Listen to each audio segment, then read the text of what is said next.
नमस्कार विद्यार्थी मित्रांनो, डॉक्टर सुशील स्पॉटलाईट या आपल्या यूट्यूब चॅनलवर तुमचं सर्वांचं स्वागत आहे.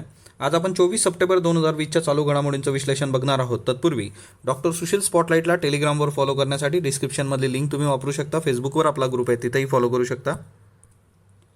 आजच्या न्यूज बघण्याआधी कालचा जो प्रकार होता की आपलं जे मटेरियल किंवा आपले जे प्रश्न आहेत ते स्वतःच्या नावाने MPSC ऑनलाईन अकॅडमीनी छापले होते, आपण ती पोस्टही दिली होती.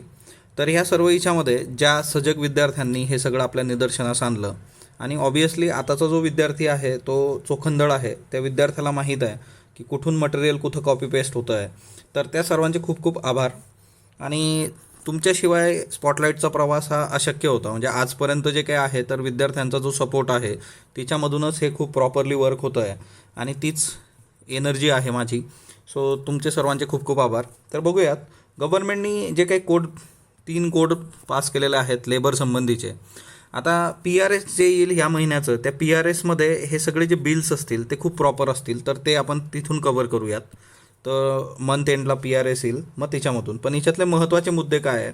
आता सगळ्यात महत्त्वाची गोष्ट आहे बघा, रोजगार मिनिस्ट्रीनी हे सगळं केलेलं आहे. म्हणजे रोजगार मिनिस्ट्रीच्या अंडर आहे ना लेबर कोड्स आणि त्या सगळ्या गोष्टी. आता याच्यामध्ये नवीन लेबर कोड जे आहेत इंडियासाठी, तिच्यामधलं पण एक गोष्ट लक्षात ठेवा की वेज संबंधीचं जे आहे की मजुरी आणि त्या संबंधीचं जे कोड होतं ते 2019मध्येच लोकसभेने पास केलं होतं. आता याच्यामध्ये सगळ्यात महत्त्वाची गोष्ट राहील की जे काही मायग्रंट वर्कर आहेत, म्हणजे स्थलांतरित मजूर आहेत, तुम्ही इथं फोटो बघू शकता, या स्थलांतरित मजुरांसाठी हेल्पलाईन आणि रिड्रेस ग्रीव्हियन्स असणार आहे. तर म्हणजे यांना जर कुठं काही प्रॉब्लेम आला तर ते त्या हेल्पलाईनची मदत घेऊ शकतात. तर हा एक तिच्यामधला मुद्दा आहे. त्याच्यानंतर पुढचं जे आहे की जे स्थलांतरित मजूर आहेत तर त्यांना घरी जाण्यासाठी जर्नी अलाउन्ससुद्धा दिला जाईल. म्हणजे ऑब्वियसली ते मायग्रंट वर्कर आहे, म्हणजे ते कुठून तरी A शहरातून B शहरामध्ये आलेले आहेत, तर त्यांना परत त्यांच्या शहरास जाण्यासाठी जर्नी अलाउन्ससुद्धा दिला जाईल, है ना.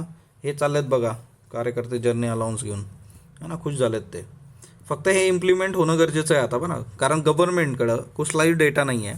ना स्टुडंटबद्दलचा डेटा होता, ना या स्थलांतरित मजुरांचा डेटा होता. प्रत्येक गोष्टीला त्यांनी क्लिअरली नाही म्हटलेलं आहे. सो गव्हर्नमेंट कुठलंही असू दे, त्यांच्याकडे त्या गोष्टी असल्या तर ते इम्प्लिमेंट होऊ शकतं, अदरवाईज नाही. दुसरी महत्त्वाची गोष्ट की जर ॲक्सिडेंट झाला, काम करत असताना लेबरचा जर ॲक्सिडेंट होत असेल तर त्याला पेनल्टी जी असते एखाद्या केसमध्ये, तर त्या पेनल्टीच्या 50%, म्हणजे जी काही शिक्षा होणार आहे किंवा ज्या काही गोष्टी तिथं होणार आहे त्याच्या 50% जो मुद्दा आहे तर तो त्यांना मिळेल. प्लस त्याच्याबरोबर जे काही त्यांचे वर्कर आणि त्यांचे जे ड्यूज आहेत, है ना, त्याच्याबरोबरच. म्हणजे आतापर्यंत जर एखाद्याला ॲक्सिडेंट झाल्यानंतर फक्त त्याचे ड्यूज आणि त्या गोष्टी मिळत असतील, तर त्या फर्मला जी काही पनिशमेंट होते की त्या फर्मवर जी काही पेनल्टी बसते त्यातले 50% पण त्या व्यक्तीला जातील. त्याच्यानंतर पुढचा जो मुद्दा आहे याच्यातला तो म्हणजे काय की safe working environment for female workforce, है ना. म्हणजे आता हे सर्वात महत्त्वाचा याच्यातला मुद्दा जो आहे तो विशाखा गाईडलाईन प्रत्येकाने करून ठेवा बघा. विशाखा गाईडलाईनचा व्हिडिओ आपल्या याच्यावर आहे. विशाखा गाईडलाईन्स ज्या आहेत त्या तुम्हाला माहीत पाहिजे की वर्क प्लेसवर जे काही हॅरॅसमेंट होते, है ना, महिला कामगारांची किंवा महिला वर्करची, तर त्याच्यासंबंधी विशाखा गाईडलाईन्स आहे. आणि या कोड्समध्ये ज्या काही महिला आहेत कामगार, तर त्यांच्यासाठी सुरक्षित असं वातावरण निर्माण करणं हा याच्यातला एक महत्त्वाचा मुद्दा आहे. त्याच्यानंतर पुढचं जे आहे की सोशल सिक्युरिटी फंड. आता हे जे सगळे स्थलांतरित मजूर आहेत यांच्यासाठी सोशल सिक्युरिटी फंड पण निर्माण केला जाईल. आणि हा जो फंड असणार आहे 40 करोडचा है ना, जवळपास 40 करोड अनऑर्गनाइज्ड वर्कर. आता तुम्हाला ही गोष्ट क्लिअर पाहिजे की ऑर्गनाइज्ड आणि अनऑर्गनाइज्ड काय असतं, है ना, संघटित असंघटित, ऑर्गनाइज अनऑर्गनाइज्ड. मेजर प्रॉब्लेम काय ना, अनऑर्गनाइज काय असतं की ज्याचं कुठं रेकॉर्डच नाही आहे, घरकाम करणारी लोक, है ना, वेगवेगळ्या ठिकाणी छोट्या छोट्या युनिट्समध्ये की ज्याचं काही डॉक्युमेंटेशन नाही आहे आणि त्या सगळ्या याच्यामध्ये. सो अनऑर्गनाइज्ड वर्कर जे आहेत त्या अनऑर्गनाइज्ड वर्कर करता सोशल सिक्युरिटी फंड, सामाजिक सुरक्षा निधी जो आहे तो सामाजिक सुरक्षा निधी निर्माण केला जाईल. आणि आता हे जे गिग प्लॅटफॉर्म्स असतात, है ना, आणि युनिव्हर्सल सोशल सिक्युरिटी. आता हे बघा गिग काय असतं, गिग इकॉनॉमी. गिग इकॉनॉमी तुम्हाला विचारलं जाऊ शकतं. गिग इकॉनॉमी, हे गिग इकॉनॉमीमध्ये काय असतं ना की खूप काही परमनंट जॉब्स प्रॉपर नसतात, है ना, छोटे छोटे कॉन्ट्रॅक्ट बेसिसवरचे जॉब करणं. म्हणजे याच्यामध्ये जे असते की गिग इकॉनॉमीमध्ये अनसर्टन्टी नावाचा जो काही प्रकार आहे तर तो मोठ्या प्रमाणावर असतो. अनसर्टन्टी म्हणजे काय की जिथं काही कसलीच शाश्वती नाही आहे, है ना, शाश्वती नसणे. तर गिग इकॉनॉमी अशाच पद्धतीची असते आणि गिग इकॉनॉमीमध्ये खूप काही चांगल्या गोष्टी नसतात, म्हणजे लेबर आणि त्या सगळ्या याच्यामध्ये. ते सगळं अनऑर्गनाइज सेक्टर त्याच्याशी फार क्लोजली रिलेटेड आहे. हे MCQला गिग इकॉनॉमी तुम्हाला विचारलं जाऊ शकतं, तर ते एक लक्षात ठेवा.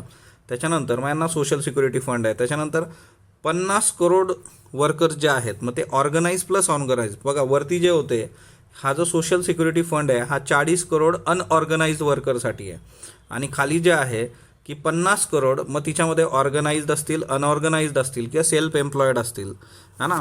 तर यांना minimum wedges and social security दोन महत्त्वाच्या गोष्टी आहेत. म्हणजे कमीत कमी किती वेतन मिळालं पाहिजे. आता वेतनामध्ये पण जे काही असतं की बघा 3 प्रकारचं असतं. मिनिमम वेजेस असतात, है ना, मिनिमम असतात. त्याच्यानंतर एक असतं लिव्हिंग वेज, आणि तिसरं असतं फेअर. आता बघा मिनिमम म्हणजे काय, कमीत कमी किती, म्हणजे अन्न वस्त्र निवारा त्याच्यासाठीचं जे लागतं ते कमीत कमी एवढं तरी मजुरी पाहिजे. लिव्हिंग वेज काय असतं, अन्न वस्त्र निवारा प्लस चांगलं शिक्षण, त्याच्यानंतर हेल्थ, म्हणजे क्वालिटी ऑफ लाईफसाठी जी मजुरी पाहिजे त्याला लिव्हिंग वेज म्हणतात. आणि फेअर वेज काय असतं की मिनिमम प्लस लिव्हिंग या दोघांचा जो ॲव्हरेज येतो त्याला फेअर वेज म्हटलं जातं. की किमान तुम्ही मग बघा मिनिमम आणि लिव्हिंगपेक्षा, आता बघा हे जे फेअर वेज असणार आहे तर ते मिनिममपेक्षा जास्त असेल आणि लिव्हिंगपेक्षा कमी असेल, कारण या दोघांचा ॲव्हरेज आहे. म्हणजे बाबा तुम्ही लिव्हिंग वेजेस नको देऊ शकत नसाल तर किमान फेअर वेज तरी तुम्ही दिलं पाहिजे. तर ह्या 3 कन्सेप्ट लक्षात ठेवा. त्याच्यानंतर आता हे झालं सोशल सिक्युरिटी. त्याच्यानंतर बघा वर्किंग जर्नलिस्ट जे काही आहेत तर त्यांना डिजिटल आणि इलेक्ट्रॉनिक मीडिया जर्नलिस्टच्या डिफिनेशनमध्ये इन्क्लूड करण्यात आलेलं आहे. तर ही गोष्ट एक लक्षात ठेवा. म्हणजे बघा डिजिटल आणि इलेक्ट्रॉनिक मीडियाचे जे जर्नलिस्ट आहेत, ऑबियसली तुम्ही जे टी व्हीवर आता बघतायत सगळे पडत असतात इकडं तिकडं, है ना, न्यूज कवर करायला आणि सगळा डिजिटल मीडियाशी रिलेटेड जे आहेत, तर वर्किंग जर्नलिस्ट जे आहेत बाकीचे, तर त्या सर्वांना त्या डेफिनेशनमध्ये ॲड केलेलं आहे यांनी. तर तोही एक महत्त्वाचा मुद्दा आहे. त्याच्यानंतर फिक्स टर्म एम्प्लॉई जे असतील तर त्यांना सेम सर्व्हिस कंडिशन्स, त्याच्यानंतर लीव, ग्रॅच्युएटी, सोशल सिक्युरिटी, है ना. तर म्हणजे फिक्स टर्मवाल्यांना रेग्युलर एम्प्लॉईसारखे सगळे बेनिफिट्स मिळतील. तर तोही याच्यातला एक महत्त्वाचा आस्पेक्ट आहे. आता दुसरे महत्त्वाचे बदल काय याच्यामधले, तर 300 कामगारांची क्षमता असणारी जी कंपनी असेल त्यांना राज्य सरकारच्या परवानगीविना कामगारांना कामावरून काढून टाकण्याचा अधिकार मिळालेला आहे. ओके, म्हणजे तुम्हाला आधी 100 कामगारांसाठी ही गोष्ट होती. जर 100 कामगार तुमच्याकडे असतील तर तुम्ही डायरेक्टली काढून टाकू शकत होता. आता 300वाल्यांना हे दिलेलं आहे. तर कामगारांच्या बाबतीत थोडासा निगेटिव्ह आस्पेक्ट हा आहे. दुसरी महत्त्वाची गोष्ट जी आहे की कंपन्यांना आता मग त्या कंपन्यांसाठी हे फ्लेक्झिबिलिटी मिळते. आणि दुसरी महत्त्वाची गोष्ट की उत्तर प्रदेश, मध्य प्रदेश, गुजरात याच्यामध्ये हे ऑलरेडी लागू आहे. त्याच्यानंतर 60 दिवसाची नोटीस देऊन मगच कामगार संप करतील. तर हा एक खूप महत्त्वाचा मुद्दा आहे. तर तुम्हाला जर संप करायचा असेल तर 60 दिवस आधी तुम्हाला नोटीस द्यावी लागेल, है ना. तर त्याच्यानंतर पाणी पुरवठा, वीज पुरवठा, दूरसंचार, सार्वजनिक क्षेत्रातल्या कामगारांसाठी हे नियम लागू होत नाही. म्हणजे सार्वजनिक क्षेत्रातले जे कामगार आहेत ते स्ट्राईकवर नाही जाऊ शकणार. पाणी पुरवठा, वीज पुरवठा, कारण हे काय आहे तुम्हाला दैनंदिन जीवनात अत्यावश्यक गोष्टी आहेत. ओके. त्याच्यानंतर जीवनावश्यक सेवांकरिता 6 आठवड्यांची नोटीस देणं बंधनकारक आहे. ओके, म्हणजे आता हा 60 दिवसाचा जो फंड आहे तो रेग्युलर यांच्यासाठी, आणि जीवन आवश्यक सेवांकरता 6 आठवड्यांची नोटीस. पण हे जे सार्वजनिक क्षेत्रातली लोक आहेत त्यांना हे 60 दिवसावालं गणित लागू होत नाही. त्याच्यानंतर ॲप जे आहे म्हणजे हे उबेर, ओला, झोमॅटो, तर यांनासुद्धा, यांच्या कर्मचाऱ्यांनासुद्धा सामाजिक सुरक्षा कवच देण्यात आलेलं आहे. तर बऱ्यापैकी म्हणजे याच्यामध्ये पॉझिटिव्ह गोष्टी ज्या काही आहेत, है ना. आणि त्या पॉझिटिव्ह गोष्टींमध्ये सर्वात महत्त्वाची गोष्ट हीच आहे की सामाजिक सुरक्षा, सामाजिक आणि आर्थिक या 2 महत्त्वाच्या गोष्टी असतात. सामाजिक सुरक्षा कवच, सोशल सिक्युरिटी. आपण ही न्यूज बघितली होती बघा, डॉक्टर चौधरी यांना जॉर्ज वॉशिंग्टन कार्व्हर पुरस्कार मिळालेला आहे, है ना. अमेरिकेतल्या वॉशिंग्टन येथं बायोटेक्नॉलॉजी इनोव्हेशन ऑर्गनायझेशन बायोतर्फे त्यांना प्राज इंडस्ट्रीजचे संस्थापक आहेत, कार्यकारी अध्यक्ष डॉक्टर प्रमोद चौधरी यांना जॉर्ज वॉशिंग्टन हा पुरस्कार मिळाला. पहिले भारतीय, दुसरे आशियाई, हे आपण ऑलरेडी बघितलेलं आहे. आणि कशासाठी दिला, तर जैव आधारित अर्थव्यवस्था स्थापन करण्यासाठीचं योगदान, है ना. तर हे लक्षात ठेवा, हे महत्त्वाचं आहे, प्रश्न विचारला जाऊ शकतो. चीननी नेपाळच्या भूभागावर अतिक्रमण केलेलं आहे. आता चीन संबंधीचे जे आर्टिकल्स आपण डिस्कस केले होते, आणि चीनची एकंदरीतच जी काही पॉलिसी आहे ते जर आर्टिकल्स तुम्ही बघितले तर हे तुम्हाला नीट लक्षात येतं. कारण चीननी दक्षिण सीमा जी आहे, चीन नेपाळची दक्षिण सीमा, तिच्यावर 1 किलोमीटरच्या परिसरामध्ये अतिक्रमण केलेलं आहे आणि तिथं जवळपास 11 इमारतींचं बांधकाम केलेल्याचं समोर आलेलं आहे. 2005मध्ये या ठिकाणी झोपडपट्टी होती, झोपड्या होत्या आणि आता चीननी तिथं 11 इमारती बांधल्या. आता बघा, ह्या बांधून होईपर्यंत नेपाळ झोपला होता का, तर हा नेपाळचा प्रश्न आहे. तर सगळ्यात महत्त्वाची गोष्ट हीच आहे की विस्तारवादाचं जे धोरण आहे ते चीन फक्त काय भारताच्या सीमेत येत नाही, तो सर्व बाजूनी पसरतो आहे. दक्षिण चिनी समुद्रातली परिस्थिती काय आहे, म्हणजे व्हिएतनाम आता त्या दक्षिण चिनी समुद्राच्या याच्यामध्ये सगळे जे एशियन कंट्रीज आणि ते आहे, तर तिच्यामध्ये पुढाकार घेऊन व्हिएतनामनी गोष्टी समोर ठेवलेल्या आहेत. स्पार्टली आयलँड असेल, 9 डॅश लाईन असेल, मग या सगळ्या गोष्टी आपण मॅपमध्ये वेळोवेळी बघतो. सो चीन सर्व बाजूनी हे प्रकार करतो आहे. त्याच्यानंतर संयुक्त राष्ट्राची जी 75वी आमसभा होती तिच्यामध्ये जम्मू काश्मीरचा उल्लेख करण्यात आला आणि हा जम्मू काश्मीरचा उल्लेख तुर्कगानचे अध्यक्ष जे आहे रेसिप तय्यिप एर्दोगान यांनी केलेला आहे. 75वी आमसभा होती, जम्मू काश्मीरचा उल्लेख त्यांनी केला. आता ह्या सर्व हिच्यामध्ये एक गोष्ट लक्षात घ्या, ही जी 75वी आमसभा आहे जम्मू काश्मीर, तर हिच्यामध्ये एक महत्त्वाची बाब अशी आहे की 74वी आमसभा जर तुम्ही बघितली असेल, स्पॉटलाईट इयरबुकमध्ये कव्हर केलेलं आहे, तिच्यात सुद्धा यांनीच गडबड केली होती, रेसिप तय्यप एर्दोगान, है ना. तर ऑलरेडी तिथली परिस्थिती तुर्कस्तानमधली खूप काही चांगली नाही आहे आणि हे काही बरडत असतं एर्दोगान. तर ऑब्वियसली 74व्या याच्यातही यांनी नाव घेतलं होतं, हे जम्मू काश्मीरचा मुद्दा 75मध्ये हे केलेला आहे. आता ही गोष्ट पूर्णपणे अस्वीकार्य आहे, भारताने स्पष्टपणे म्हटलेलं आहे. भारताचे जे संयुक्त राष्ट्रातले स्थायी राजदूत आहेत TS कृष्णमूर्ती यांनी ट्विटद्वारे हे क्लिअर करून दिलेलं आहे की बाबा हे आमचं आहे, आम्ही बघू, हा ना, तुम्ही तुमचं बघा. त्याच्यानंतर बिल्किस, वय वर्ष 82, तर टाईम मॅगझिनच्या प्रभावी व्यक्तींमध्ये यांचा समावेश झालेला आहे. शाहीन बागमध्ये जे काही नागरिकत्व कायद्याविरोधात निदर्शनं झाली होती तिच्यामध्ये त्या सहभागी झाल्या होत्या आणि ॲक्च्युली ते जे आंदोलन होतं त्या आंदोलनाचा फेसच बिल्किस बनल्या होत्या त्या काळात आणि त्यांचं वय 82 आहे.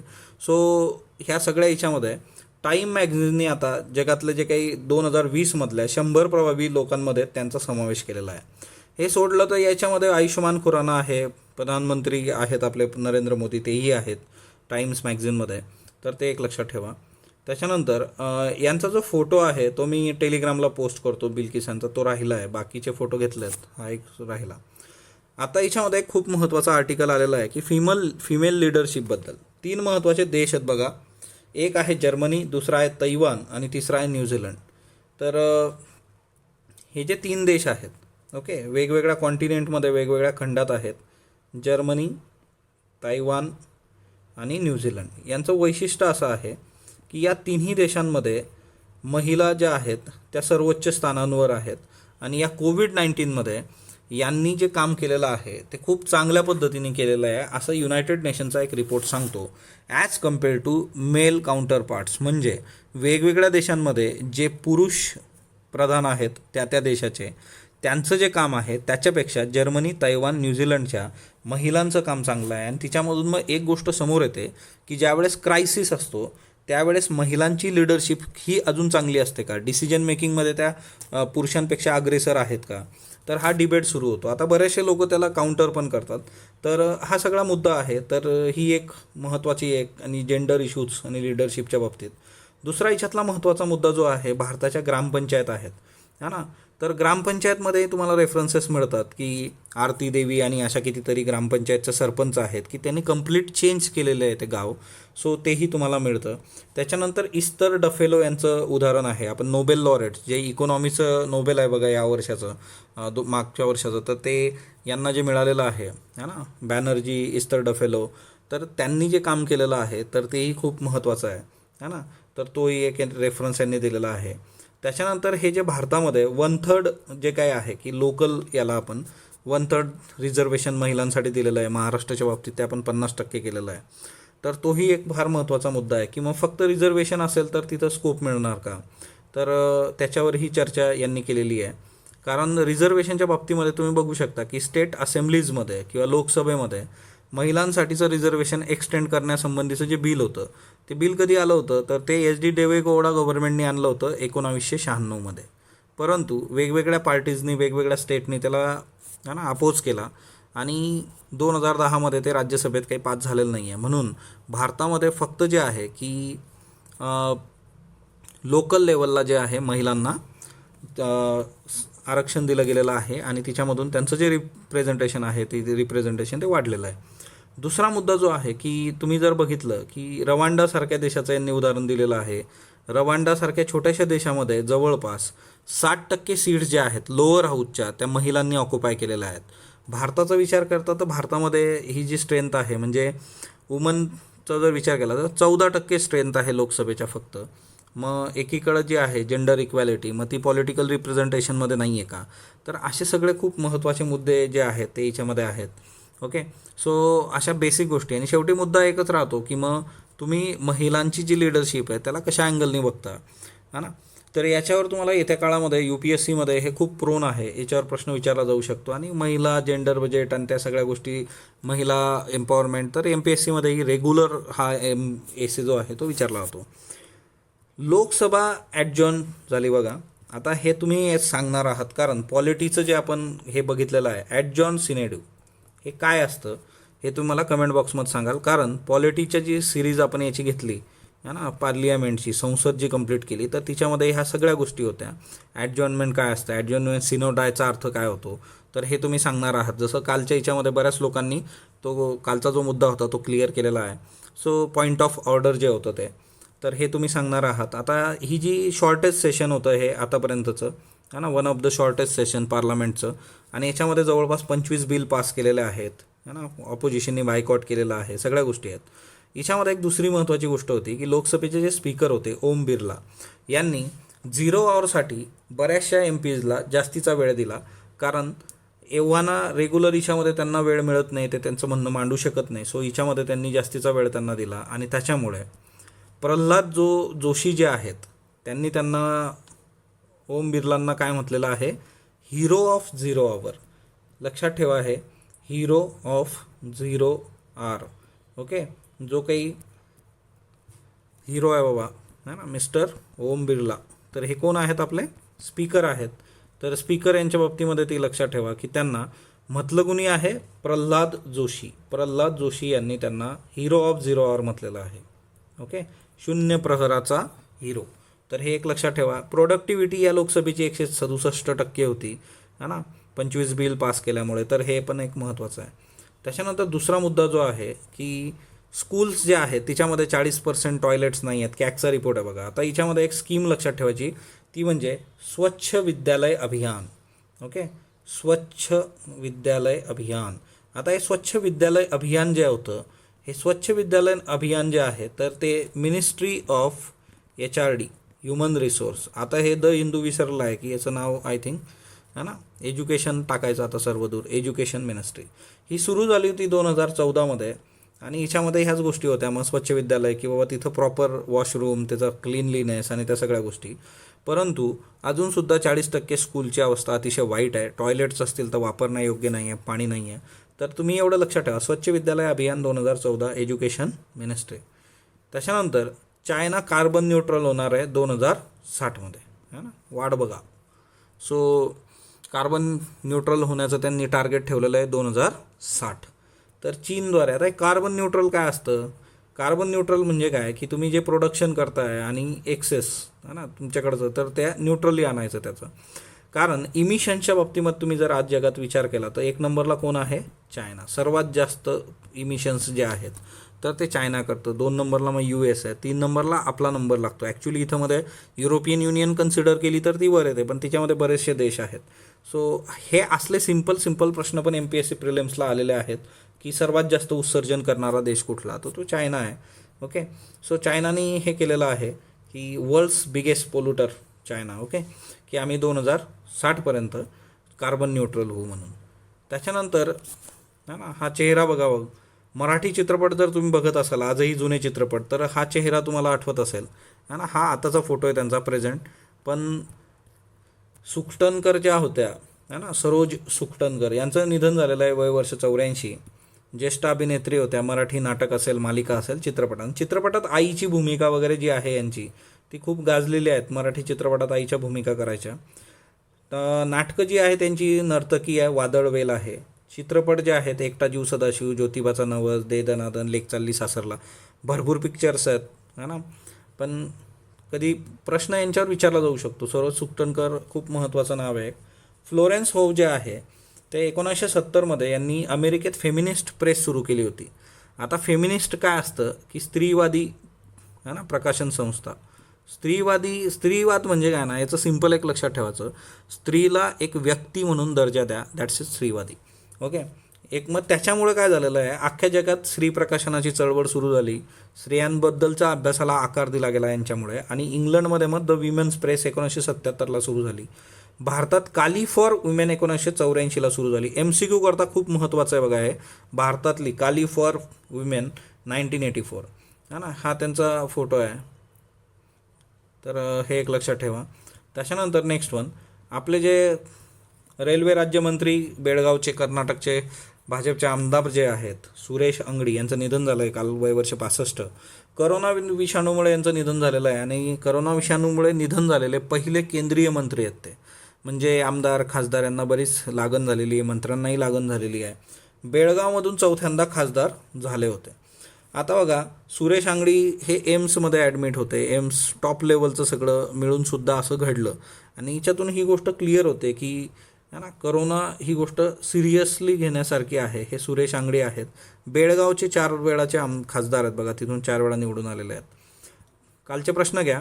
राजकीय हेतू साध्य करण्यासाठी अध्यादेशाचा वापर मोठ्या प्रमाणात भारतात होतो. सर्वाधिक अध्यादेश पंतप्रधान नरेंद्र मोदींच्या काळात नाही, इंदिरा गांधींच्या काळात होते बघा. आणि भारतात राजकीय हेतू साध्य करण्यासाठी अध्यादेशाचा मोठ्या प्रमाणात वापर होतो, हे दिसून आलेलं आहे. म्हणून सांगितलेलं आहे की आवश्यक असेल तेव्हाच करा. आधारभूत किंमत MSP ही नेहमीच बाजारभावापेक्षा अधिक असते असं नाही, है ना, कधी कधी असू शकते. नेहमीच हा शब्द याच्यातला महत्त्वाचा होता. भारतात सर्व शेतपिकांना आधारभूत किंमत लागू होते, तर असंही नाही आहे, है ना, सर्वांना लागू होत नाही, यापैकी नाही. खालीलपैकी आर्टिक सर्कलचा भाग नसलेला देश कोणता? Okay, Russia, Canada, Norway, Germany. तर जर्मनी नाही याच्यामध्ये. रिझर्व्ह बँकेचे माजी गव्हर्नर जे आहेत रघुराम राजन यांनी काय शिफारसी केलेल्या आहेत? सार्वजनिक क्षेत्रातील सर्व नाही, ज्यांची गरज आहे अशा बँकांचं खाजगीकरण करा. अनुत्पादित मालमत्तांशीच NPA संबंधित व्यवहारासाठी बॅड बँक स्थापन करा. ओके, तर हे ओके आहे, फक्त ब. त्याच्यानंतर या बॅड बँकला पारा पण म्हटलं जातं, पारा. त्याच्यानंतर जॉईंट कॉम्प्रिहेन्सिव्ह प्लॅन जो आहे तो इराणशी रिलेटेड आहे, प्लॅन फॉर ॲक्शन. आजचे प्रश्न घ्या. Women leaders are more effective than their male counterparts in the time of crisis, critically analyse. Okay, राजकारणातील महिलांची भूमिका, है ना, MPSC एसे. आजचा पहिला प्रश्न, कृषी सेवा करार आणि अत्यावश्यक वस्तू दुरुस्ती विधेयक 2020 नुसार बिनचूक विधान निवडा. जीवनावश्यक वस्तूंच्या यादीतून शेतमालास वगळलं. देशी व परदेशी गुंतवणुकीस अनुकूल बदल केलेत. शेतकरी त्यांची उत्पादनं खाजगी क्षेत्राला विकू शकतो. फक्त अबक, फक्त क. आशालता वाबगावकर यांच्याबद्दल योग्य विधान निवडा. गर्द सभोवती या नाटकाद्वारे रंगभूमीवर प्रवेश केला. अपने पराई या हिंदी चित्रपटाच्या माध्यमातून हिंदी चित्रपटसृष्टीत पदार्पण केले. आई माझी काळूबाई मालिकेच्या चित्रीकरणादरम्यान करोनाची लागण. फक्त क, अबक. पोटला पॅलेस खालीलपैकी कुठं आहे? लासा, शांघाय, पारो, न्यूयॉर्क. सूची योजना कशाशी संबंधित आहे? संविधान सूची, महिला आरोग्य, शिक्षण, स्थलांतरित मजूर. खालीलपैकी कोणता देश G4चा सदस्य नाही? Bharat, Brazil, Russia, Germany. So या प्रश्नाची उत्तर तुम्ही कमेंट बॉक्समध्ये देणार आहात. स्पॉटलाईटला जो तुम्ही प्रतिसाद देता त्याबद्दल मी आपला खूप खूप आभारी आहे. स्पॉटलाईटला लाईक करा, शेअर करा, सबस्क्राईब करा. धन्यवाद विद्यार्थी मित्रांनो.